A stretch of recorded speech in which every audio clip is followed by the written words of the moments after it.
let's talk about Geist's TransMod functionality.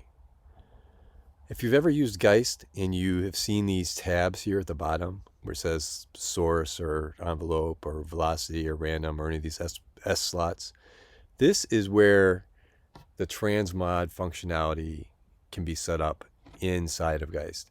And essentially what this allows you to do is assign a modulation source to any of the parameters that are inside of Geist.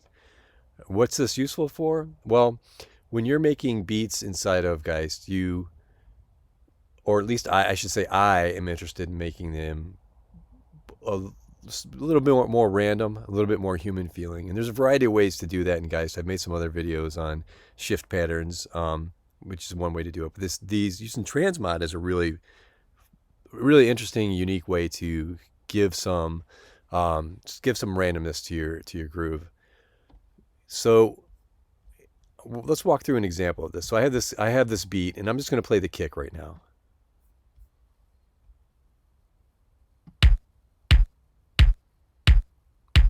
See, that sounds pretty straight. There's not a lot of variety in this kick, right?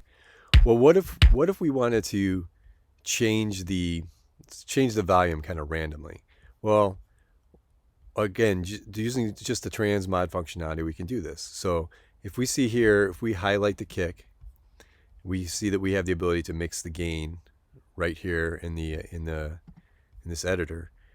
And what I'm going to do is I'm going to randomize the gain of this kick, because that sounds, randomizing the loudness of any particular instrument is going to make it sound more human, because a human's not going to hit something at the same velocity, the same volume every time. So randomizing that's going to help give these beats a little bit more life. So the first thing I'm going to do is, the first thing I want to point out is, like, you have the ability to pull this handle down on the mix control and turn the volume up and down. So that's pretty standard functionality in Geist.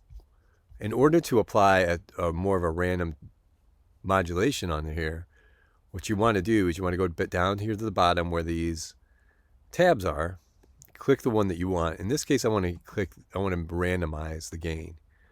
Now I go back over to the gain, and I want to randomize it widely. So I'm going to take the gain, I'm going to drop it down to very quiet. And so if you see, this is kind of hard to see maybe, but you see how when I highlight over this, it gives me the arrows on the right hand side of my mouse pointer, and there's like 3 dots that you might be able to see. But if I slide this over to the right, see how that middle dot there goes away, and you see when I say the middle dot, I mean the arrows next to the right hand side of the mouse. That allows you to apply this modulation. So if you've hovered to the right, that middle dot is gone. Now you can click and drag, and you can see that there's this blue line over this parameter here, and that tells you that you have modulated this source. Now if we play this back, pay attention to where the black dot ends up bouncing around here inside this mix control to show you at what level it's playing back at.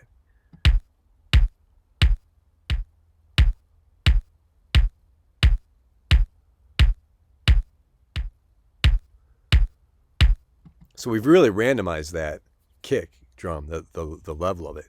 And you could do some kind of fun stuff too, like if you want to mess with the tuning, that can be fun. So I'm going to turn the tuning real low, and then again hover over to the right hand side of this particular parameter.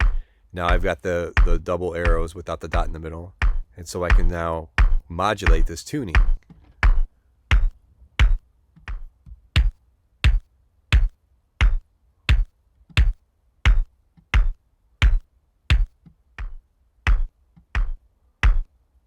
So you can hear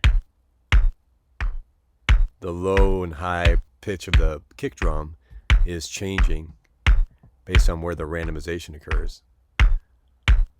So you can imagine you can imagine the amount of stuff that you can do with this.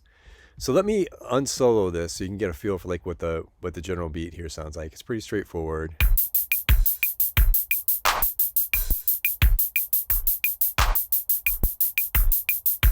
Now that kick is coming in and out in a, maybe not the most musical way, but you get the idea of like what's possible here.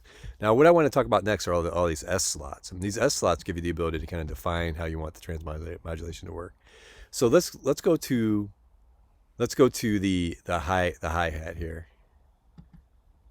Let's see, do we have any, let's make sure I don't have any other, nope, nothing else going on here. So this is going to be pretty straightforward. So I have this hi-hat going, and if we solo this, it sounds really machine gunny, they say, you know. It's all real straight and kind of boring. So let's go to this S slot. I want to apply some sort of modulation now, again to the mix control, so we can hear fluctuation in how the velocity or the loudness of this hat is played on each time it's played. So I'm going to go to this slot, and here I have the ability to select one of these modulation sources. I'm going to select mini sequencer because this is pretty cool, and this hopefully is pretty self-explanatory. But what this is doing is it's saying whatever parameter you apply this to, we're going to bring it down to its lowest point that you have defined and increase it incrementally. So I'm going to take this. Now I have mini sequencer assigned to where S slot 1 used to be. I have it highlighted. Now I'm going to go over to the mix. I'm going to be on the left. My mouse pointer is going to be basically sort of on the center of this mix control, and you can see it has the three what looks like 3 dots next to the mouse control, but it's actually an up arrow and a down arrow with a dot in the middle. I'm going to take this mix way down. Then I'm going to hover over to the right of this control again, so that the middle dot goes away, and I'm going to bring this modulation source way up.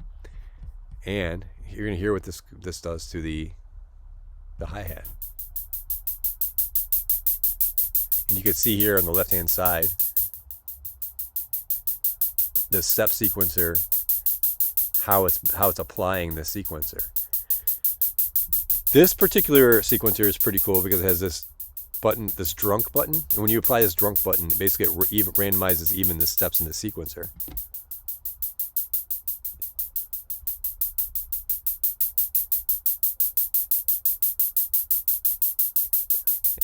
And that's pretty cool. Okay, so let's hear this in context. We've applied some modulation sources to both the kick and this hi-hat. So if I unsolo this hi-hat, let's see if this makes this groove sound any better.